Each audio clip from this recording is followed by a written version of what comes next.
Hello दोस्तों, मैं अनामिका सिंह स्वागत करती हूँ आप सबका आपके यूट्यूब चैनल नॉलेज कॉर्नर में। फ्रेंड्स, आप सभी को पता है यूपी एलटी ग्रेड के जीएस जीके को हम लोग यहाँ पे डिस्कस कर रहे हैं। यूपी एलटी ग्रेड का जो पेपर है वो उत्तर प्रदेश लोक सेवा आयोग द्वारा कराया जाता है और उत्तर प्रदेश लोक सेवा आयोग द्वारा बहुत सारे एग्जाम कंडक्ट करवाए जाते हैं। और हमेशा जो एग्जामिनर होता है, आयोग होता है, वो एक पैटर्न बेस्ड जो है क्वेश्चन एग्जाम में देता है। तो इसीलिए प्रीवियस ईयर हम लोग पढ़ते हैं जिससे जो है हमें पूछने का पैटर्न पता चल जाए। तो उसी क्रम में हम लोग कुछ क्वेश्चन डिस्कस कर रहे हैं। आज जो हम लोग क्वेश्चन डिस्कस कर रहे हैं ये आपका यूपी पीसीएस के द्वारा ही एक एग्ज़ाम होता है, शिक्षा अधिकारी बीओ का 2019 में जो पेपर हुआ था उसके इंपॉर्टेंट क्वेश्चन है। इसमें टोटल 150 क्वेश्चन है, जिसमें मैथ और रीजनिंग के क्वेश्चन हम लोग स्किप करते हुए चलेंगे क्योंकि हमारे एग्जाम में रीजनिंग और मैथ के केवल 2 से 3 क्वेश्चन आते हैं। रीजनिंग के तो शायद बिल्कुल भी नहीं आते, मैथ के 2 से 3 क्वेश्चन आते हैं। उसको आप पीडीएफ से देख लीजिएगा या फिर आप अगर अलग से कहीं तैयारी कर रहे हैं तो देख लीजिएगा। बाकी हम लोग जो है डिटेल से एक एक चीज़ को पढ़ेंगे और आगे बढ़ेंगे।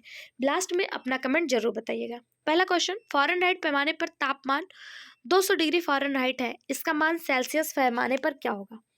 यानी कि फ़ारेनहाइट से सेल्सियस में चेंज करना है। फ़ारेनहाइट से सेल्सियस में कोई भी आपको मान दिया हो, चेंज करने का एक फार्मूला होता है। अगर वो फार्मूला आपको पता है तो आप कोई भी मान दिया हो आप आसानी से चेंज कर लेंगे।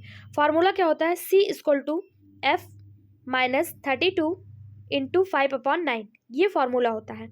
अब सी की जगह जो भी आपको दिया है रख दीजिए, एफ की जगह जो दिया है रख दीजिए और निकाल दीजिए मान। तो आपको सी निकालना है, 5 दिया नहीं है तो C=F-32 इंटू 5/9 ये आपको निकालना है। तो एफ की जगह आप 200 लिख दीजिए।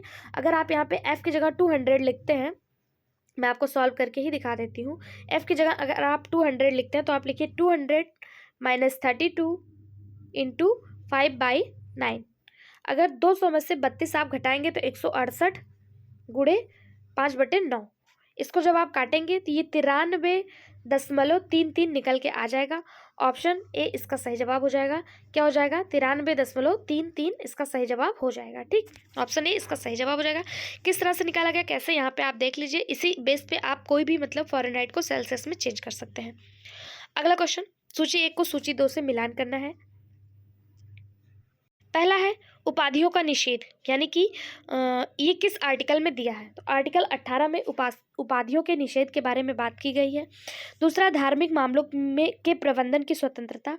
धार्मिक मामलों के प्रबंधन की स्वतंत्रता हमें आर्टिकल 19 में मिलता है, आर्टिकल 26 में मिलता है।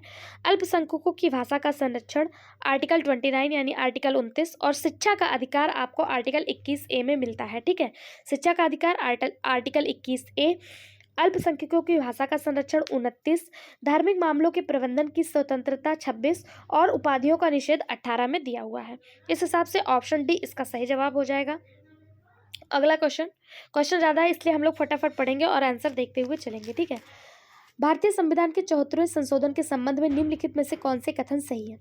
कुछ कथन दिया है, पूछा है इनमें से जो 74वां संविधान संशोधन है उसके बारे में कौन सा कथन सही है। पहला दिया है, यह संविधान में एक नई अनुसूची जोड़ने का उपबंध था। तो बिल्कुल सही बात है, भारतीय संविधान के 74वें संशोधन द्वारा संविधान में एक नई अनुसूची, जिसे आप अनुसूची 12 कहते हैं, वो जोड़ी गई थी। 12वीं अनुसूची जो है ये इसमें जोड़ी गई थी। अगर पूछा जाए 12वीं अनुसूची किससे संबंधित थी, तो ये नगर पालिका से संबंधित थी, जो यहाँ पे कहा गया है कि जो नगर पालिका के कार्य प्रणाली की पुनर्संरचना करता है। बिल्कुल सही बात है। तीसरा दिया है, यह नगर पालिका में महिलाओं के लिए आरक्षण का उपबंध करता है। तो ये भी बिल्कुल सही बात है कि यह नगर पालिका में महिलाओं के लिए आरक्षण का जो है उपबंध करता है आर्टिकल 243 N के माध्यम से। ठीक है, वर्तमान में यह व्यवस्था ज़्यादातर राज्यों में जो है वो कार्य कर रहा है। चौथा दिया है, या कुछ निर्दिष्ट राज्यों में प्रयोज्य है, तो यही गलत हो जाएगा क्योंकि यह लगभग सभी राज्यों में जो है प्रयोज्य है, सभी लागू है। ठीक है, तो 1, 2, 3 इसका सही जवाब हो जाएगा। 1, 2, 3 आपको किस ऑप्शन में मिल रहा है? ऑप्शन ए में आपको 1, 2, 3 मिल रहा है। ऑप्शन ए आपका सही जवाब हो जाएगा। अगला क्वेश्चन, भारत में निम्नलिखित में से किससे शिशुओं और अवयस्कों के साथ साथ आर्थिक और सामाजिक योजनाओं के विधि निर्माण की शक्तियां प्रदत्त हैं? केवल केंद्रीय सरकार को यानी सेंट्रल गवर्नमेंट को, only state government, both central and state government, only the local government. किसको जो है शिशुओं और अवयस्कों के साथ साथ आर्थिक और सामाजिक योजनाओं के विधि निर्माण की शक्तियां प्रदान है? सही जवाब ऑप्शन सी केंद्र व राज्य दोनों को ही यह प्रदान है आर्टिकल 246 के तहत। अगला क्वेश्चन, यदि समाज सुधारक मानवतावादी हैं, सत्य है तो निम्नलिखित तर्क वाक्यों में से कौन सा एक सत्य है? अगर समाज सुधारक जो है वो मानवतावादी हैं, यह कथन सत्य है, तो इनमें से कौन सा वो कथन है जो सत्य है? कथन पढ़िए। कुछ अमानवतावादी समाज सुधारक हैं, कुछ समाज सुधारक अमानवतावादी हैं, कुछ मानवतावादी समाज सुधारक हैं, कोई समाज सुधारक अमानवतावादी नहीं है। यही इसका सही जवाब हो जाएगा। ऑप्शन डी जो है, यदि सभी समाज सुधारक मानवतावादी हैं तो कोई समाज सुधारक अमानवतावादी नहीं है, यह कथन जो है बिल्कुल सही हो जाएगा। अगला क्वेश्चन, सूची 1 को सूची 2 से मिलाना है। पहले में विषय दिए हुए हैं और दूसरे में अनुसूची। पहला दिया है अंतर्राष्ट्रीय विधि के प्रति आदर बढ़ाना। अंतर्राष्ट्रीय विधि के प्रति आदर बढ़ाना किस आर्टिकल में कहा गया है? तो अंतर्राष्ट्रीय विधि के प्रति आदर बढ़ाना जो है आर्टिकल 51 गा में कहा गया है, आर्टिकल 51 सी। प्राणियों के प्रति दया का भाव रखना, प्राणियों के प्रति दया का भाव रखना 51 का 51 के का छा जा भी दिया है, 1 मिनट, तो ये हो जाएगा ये और ये हो जाएगा ये, ठीक है। 51 के का छा। ज्ञानार्जन और सुधार की भावना का विकास, ज्ञानार्जन और सुधार की भावना का विकास 51 का के जा में दिया है। और नेक्स्ट क्या दिया है? राज्य की लोक सेवाओं में नगर पालिकाओं का कार्यपालिका से पृथककरण, तो ये आर्टिकल 50 में दिया गया है। पृथककरण यानी कि 50-50, ऐसे आप ट्रिक से याद कर लीजिए। पृथककरण नगर पालिका और कार्यपालिका का पृथककरण 50-50 किस में दिया? आर्टिकल 50 में दिया है, ठीक है। तो इसका सही जवाब हो जाएगा ऑप्शन बी। ऑप्शन बी इसका सही जवाब हो जाएगा। अगला क्वेश्चन, निम्नलिखित में से कौन सा पद प्रश्न चिन्ह का स्थान लेगा, यानी कि यहाँ पे कौन सा जगह भरा जाएगा? ये रीजनिंग का क्वेश्चन है और इसका सही जवाब ऑप्शन सी हो जाएगा। किस तरह से भरा गया? अगर 4 गुणे 3 करेंगे, 4 8 4 3 12 और -2 कर देंगे तो 10 आ जाएगा। इसी तरह 10 गुणे 3 करेंगे, -2 कर देंगे तो 28 आ जाएगा, जो 28 यहाँ पे सही जवाब हो जाएगा। अगला क्वेश्चन, ये भी रीजनिंग का क्वेश्चन है। ए बी का भाई है, बी सी की बहन है, सी डी का पति है और ई ए का पिता है, तो डी ई का संबंध, तो डी ई का जो संबंध है वो बहू का होगा। ऑप्शन बी इसका सही जवाब हो जाएगा, ऑप्शन बी। अगला क्वेश्चन, ये भी रीजनिंग का क्वेश्चन है और ये कूट के माध्यम से क्वेश्चन, ऐसे क्वेश्चन सॉल्व किए जाते हैं। इनको हम लोग नहीं सॉल्व कर रहे हैं क्योंकि 150 क्वेश्चन है, बहुत ज़्यादा टाइम लगेगा। ये क्वेश्चन अगर आपको सॉल्व करना है तो आप PDF लेके जो है वो सॉल्व कर लीजिएगा। 10 का सही जवाब ऑप्शन बी। यहाँ पे भी जगह जहाँ बचा है देखे हैं एक्स है, यहाँ पे फिल करना है कि क्या आएगा, तो वहाँ पे 13 आएगा। कैसे आएगा यहाँ पे आप देख लीजिए। अगला क्वेश्चन, रायसीना डायलॉग में 14 से 19 जनवरी 2020 को संपन्न हुआ था। मुख्य विषय क्या था? रायसीना डायलॉग का मुख्य विषय क्या था? तो नेविगेशन द अल्फा सेंचुरी, ये इसका मुख्य विषय था। 2020 की बात है। 2021 में जो यह डायलॉग था ये 6ठा संस्करण था और 2021 वाला, ठीक है। वायरल वर्ड इसकी जो है टैगलाइन थी 2021 में। अगला क्वेश्चन, विश्व रैपिड शतरंज प्रतियोगिता जीतने वाली प्रथम भारतीय महिला कौन थी? विश्व रैपिड शतरंज प्रतियोगिता जीतने वाली प्रथम भारतीय महिला कोनेरू हम्पी। ऑप्शन ए इसका सही जवाब हो जाएगा। अगला क्वेश्चन, नीति आयोग द्वारा हाल ही में जारी सतत लक्ष्य मतलब सतत विकास डेवलपमेंट 2019 के अनुसार कौन सा राज्य प्रथम पे था? ऑप्शन डी केरला जो है 2019 में प्रथम पे था। 2025 में प्रथम पे कौन है? इसका जवाब आप कमेंट बॉक्स में बताइएगा। निम्नलिखित में से किस देश में जनवरी 2020 में भारतीय नौसेना ने ऑपरेशन वनीला प्रारंभ किया? ऑप्शन सी सही जवाब, मेडागास्कर में ऑपरेशन वनीला जो है वो चलाया गया। तूफान डायने को प्रभावित जो लोग थे, एक तूफान आया था डायने, उसकी सहायता के लिए वो ऑपरेशन वनीला चलाया गया मेडागास्कर में। अगला क्वेश्चन, निम्नलिखित में से किस देश ने सितंबर 2019 में G20 देश की अध्यक्षता की? सही जवाब ऑप्शन सी सऊदी अरेबिया 2019 में G20 की अध्यक्षता किया और 2023 में इसका आयोजन जो है वो भारत में हुआ था। अगला क्वेश्चन, यहाँ पे भी सूची 1 को सूची 2 से मिलाना है। ऊर्जा संयंत्र दिया है और ऊर्जा का प्रकार दिया है। चेरमा, ग्वाल पहाड़ी, कंदानुकुलम और पतुराई। चेरमा जो है वो किससे संबंधित है? चेरमा संबंधित है, एक मिनट, चेरमा क्या है? तो चेरमा जलीय ऊर्जा है। कैसा है? जलीय ऊर्जा है। ग्वाल पहाड़ी सौर ऊर्जा है। ग्वाल पहाड़ी कदानुकुलम आणविक ऊर्जा है और पतरातु ये तापीय ऊर्जा है, ठीक। इस हिसाब से इसका सही जवाब ऑप्शन डी हो जाएगा। ऑप्शन डी इसका सही जवाब।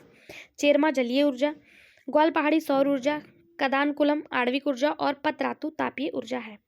अगला क्वेश्चन, निष्कर्ष दिया है कथन और कारक। कथन दिया है भारतीय भूगर्भ संरक्षण सर्वेक्षण के अनुसार भारत में सभी कोटि के कोयले का कुल भंडारण 293.50 करोड़ है।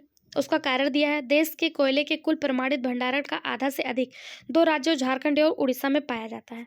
पूछा है कौन सा सही है, तो इसका सही जवाब हो जाएगा ए और R both true, but R जो है वो एक ही व्याख्या नहीं करता है। ऑप्शन बी इसका सही जवाब हो जाएगा। अगला क्वेश्चन, भारत में निम्नलिखित राज्यों में से कौन सा जनसंख्या की दृष्टि से द्वितीय एवं क्षेत्रफल की दृष्टि से तीसरे स्थान पे है जनगणना 2011 के अनुसार? तो इसका सही जवाब महाराष्ट्र जनसंख्या की दृष्टि से दूसरे नंबर पे और क्षेत्रफल की दृष्टि से तीसरे नंबर पे आता है। ऑप्शन डी इसका सही जवाब हो जाएगा। अगर क्षेत्रफल की दृष्टि से पहले नंबर पे पूछे तो राजस्थान, दूसरे नंबर पे मध्य प्रदेश और तीसरे नंबर पे महाराष्ट्र। अगर वहीं जनसंख्या की दृष्टि से पूछे तो पहले नंबर पे उत्तर प्रदेश और दूसरे नंबर पे महाराष्ट्र, तीसरे नंबर पे बिहार आता है। अगला क्वेश्चन, जनजातियां और कौन सी जनजाति कहाँ पे पाई जाती है, ये इंपॉर्टेंट क्वेश्चन है। यहाँ से क्वेश्चन अक्सर देखने को मिलता है। जारवा जनजाति अंडमान और निकोबार में देखने को मिलता है, अंडमान और निकोबार। कुकी जनजाति मणिपुर, ये बहुत ज़्यादा फेमस जनजाति है, अभी कुकी विवाद भी चल रहा था मणिपुर में। थारू जनजाति उत्तर प्रदेश और गौंड जो है ये मध्य प्रदेश में पाई जाने वाली जनजातियां हैं। जारवा अंडमान निकोबार, कुकी मणिपुर, थारू उत्तर प्रदेश और गौंड जो है वो मध्य प्रदेश में पाई जाती है। अगला क्वेश्चन, सूची 1 को सूची 2 से मिलाना है। नेशनल पार्क दिया, बायोस्फीयर रिजर्व दिया है और स्टेट दिया है। नौकरेक, मानस, सिमलीपाल और अगस्त्यमलाई, कौन सा बायोस्फीयर रिजर्व कहाँ पे है? तो नौकरेक मेघालय, मानस असम, मानस नामेरी, काजीरंगा ये सब असम में है। सिमलीपाल उड़ीसा और अगस्त्यमलाई केरल। इसका सही जवाब ऑप्शन सी, नौकरेक मेघालय, मानस असम, सिमलीपाल उड़ीसा, अगस्त्यमलाई केरल। अगला क्वेश्चन, भारत में नगरीकरण के संदर्भ में निम्नलिखित कथनों में से कौन सा सही है? 2011 की जनगणना के अनुसार भारत देश की कुल नगरीय जनसंख्या का 60% से अधिक प्रथम श्रेणी के नगरों में निवास करता है। क्या ये सही है? तो बिल्कुल सही बात है, ऑप्शन ए। दूसरा, 2011 में देश के 10 लाख से अधिक जनसंख्या वाले 53 नगर संकुल थे। ये भी बिल्कुल सही है, यानी कि इसका सही जवाब 1 और 2 दोनों ही सही है। ऑप्शन सी में दिया हुआ है बोथ 1 and 2 इज करेक्ट। अगला क्वेश्चन, 2011 की जनगणना के अनुसार भारत में निम्नलिखित राज्यों में किस राज्य में प्रति 100 बालिकाओं 0 से 6 वर्ष यानी कि शिशुओं की बात की जा रही है संख्या पर बालकों की संख्या सर्वाधिक थी? बिहार, पंजाब, हरियाणा या पश्चिम बंगाल? सही जवाब ऑप्शन सी हरियाणा। 2011 की जनगणना के अनुसार शिशु लिंगानुपात जो है 1000 बालिकाओं पर जो बालकों की संख्या है वो सर्वाधिक थी। कितनी थी? 834। अगला क्वेश्चन, शरीर की सतह से संवेदन यानी पसीना बहना जल की हानि निर्भर करता है केवल वातावरण के ताप पर, केवल वातावरण की नमी पर, ए और बी दोनों, इनमें से कोई नहीं। इसका जो सही जवाब हो जाएगा वो हो जाएगा ऑप्शन सी, ए और बी दोनों। वातावरण के ताप पर और वातावरण की नमी पर दोनों पर ही निर्भर करता है पसीना बहना। स्वेट ग्लैंड द्वारा पसीना निकलता है। ये तनाव में, धूम्रपान से, मोटापा से, कैफीन युक्त मसाले युक्त भोजन से, इन सब चीज़ों से ये प्रभावित होता है। अगला क्वेश्चन, निम्नलिखित में से कौन सा तत्व पौधों में सूक्ष्म पोषक नहीं है? Iron, manganese, copper, magnesium. सूक्ष्म पोषक नहीं है पौधों में, सही जवाब ऑप्शन सी कॉपर। बाकी आयरन, मैग्नीज और मैग्नीशियम ये जो है सूक्ष्म पोषक तत्वों के अंतर्गत आता है, जबकि लोहा, मैग्नीज, तांबा, जस्ता, बोरान, मॉलिब्डेनम, क्लोरीन और निकल ये सब जो है सूक्ष्म पोषक तत्वों के अंतर्गत आता है। और मैग्नीज जो है एक मिनट रुकिए, मैग्नीशियम पौधों में सूक्ष्म पोषक तत्व के अंतर्गत नहीं आता है।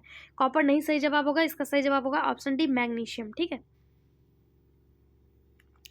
हीमोग्लोबिन के संबंध में निम्नलिखित में से कौन सा कथन सही नहीं है? या लाल रंग का होता है, या फेफड़ों से कोशिकाओं तक ऑक्सीजन का वाहन करता है, या कुछ अम्लीय होता है?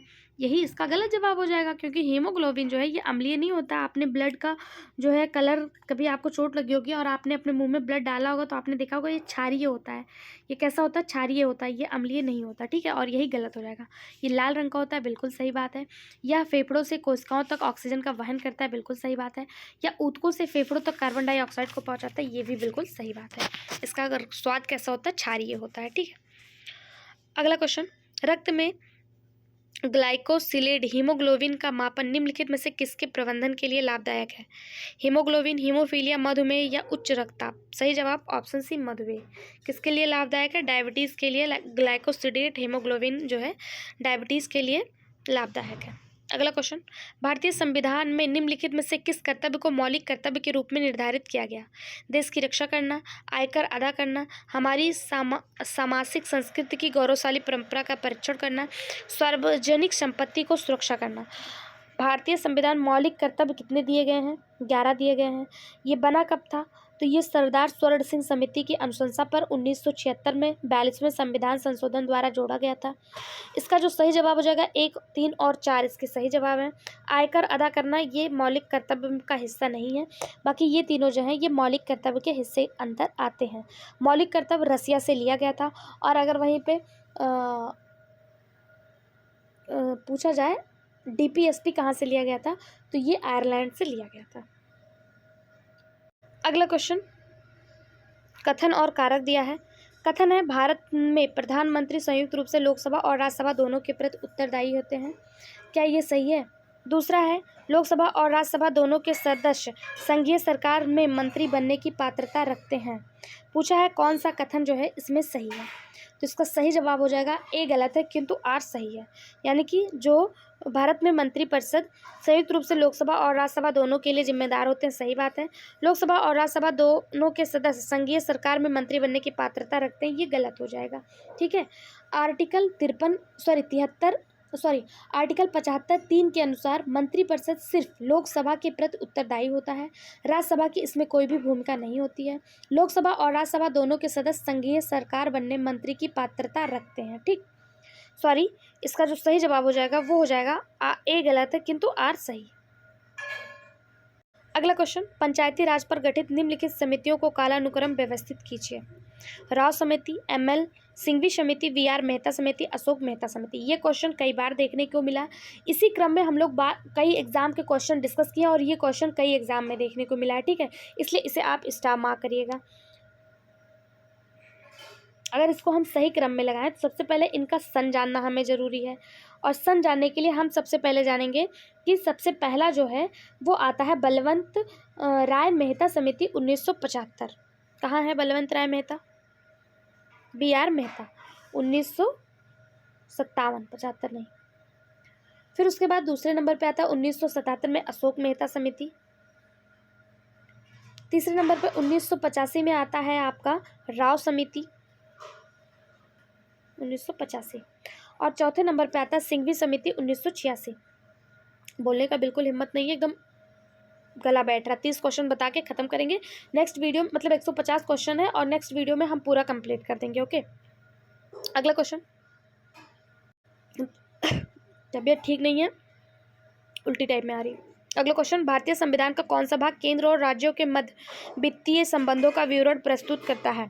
एग्जाम नज़दीक है इसलिए वीडियो आपके लिए प्रॉपर ला रहे हैं। अगर एफर्ट पसंद आ रहा हो तो प्लीज़ लाइक ज़रूर करिएगा। ठीक है, इसका सही जवाब हो जाएगा सी, पार्ट 12। भारतीय संविधान के भाग 12 में अनुच्छेद 264 से 300 तक शामिल किया गया है, जिसमें केंद्र राज्य वित्त संबंध का प्रावधान है। भाग 10 में अनुसूचित जाति व जनजाति का प्रशासन, भाग 11 में केंद्र राज्य विधायी संबंध व भाग 13 में भारत के व्यापार, वाणिज्य और समागम के संबंध में विवरण है। ऑप्शन सी इसका सही जवाब हो जाएगा। और क्वेश्चन देख लें, चलिए देखते हैं, जब तक बोल पाते हैं तब तक। अगला क्वेश्चन मैथ का है, इसको आप जो है पीडीएफ से देख लीजिएगा। इसका सही जवाब ऑप्शन सी हो जाएगा। मैथ और रीजनिंग के क्वेश्चन हम डिस्कस नहीं करेंगे, कर देते हैं अगर तबीयत ठीक होती तो। फिलहाल अभी बिल्कुल हिम्मत नहीं है। ठीक है, 33 का ऑप्शन डी सही हो जाएगा, सॉरी ऑप्शन बी सही हो जाएगा। 34 का ऑप्शन बी, पीडीएफ ले लीजिएगा किस तरह से निकाला गया है, देख लीजिएगा।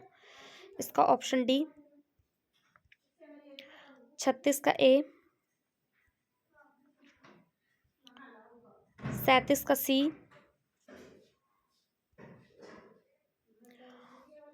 38 का बी। अब ये आपका देखिए करंट का क्वेश्चन है, देश के बड़े राज्यों के समूह में भारत के किस राज्य में वर्ष 2019 में सुशासन सूचकांक में शीर्ष स्थान प्राप्त हुआ? ऑप्शन बी इसका सही जवाब हो जाएगा तमिलनाडु में। 2025 का आपको कमेंट बॉक्स में बताना है, ठीक है। अप्रत्यक्ष करों को प्रतिगामी कर व्यवस्था क्यों कहा जाता है? अप्रत्यक्ष करों को प्रतिगामी कर व्यवस्था क्यों कहा जाता है? ऑप्शन है प्रत्यक्ष करों की तुलना में अधिक दर पर लगाए जाते हैं, सभी आय समूहों का समान दरों पर लगाए जाते हैं, सभी आय समूहों पर समान नहीं लगाए जाते, इनमें से कोई नहीं। इसका जो सही जवाब हो जाएगा वो हो जाएगा ऑप्शन बी, सभी आय समूहों पर समान दरों में लगाए जाते हैं। ऑप्शन बी इसका सही जवाब हो जाएगा। अगला क्वेश्चन, भारत $5 ट्रिलियन की अर्थव्यवस्था के लक्ष्य को कब तक प्राप्त करना चाहता है? इसका सही जवाब ऑप्शन बी 2024 तक भारत 5 ट्रिलियन की अर्थव्यवस्था को प्राप्त करना चाहता है। निम्नलिखित में से कौन सा कथन 15वें वित्त आयोग के संदर्भ में सही नहीं है? कौन सा कथन है जो 15वें वित्त आयोग के संदर्भ में सही नहीं है? तो इसका सही जवाब हो जाएगा ऑप्शन डी, यही आपका जो है गलत है, बाकी 3 जो है बिल्कुल सही है। यहीं पर बंद कर रहे हैं फ्रेंड्स, क्योंकि बोलने में बहुत ज़्यादा दिक्कत हो रही, मिचली आ रही है। आगे के क्वेश्चन नेक्स्ट वीडियो में कवर कर दिए जाएंगे। वीडियो में बने रहने के लिए धन्यवाद।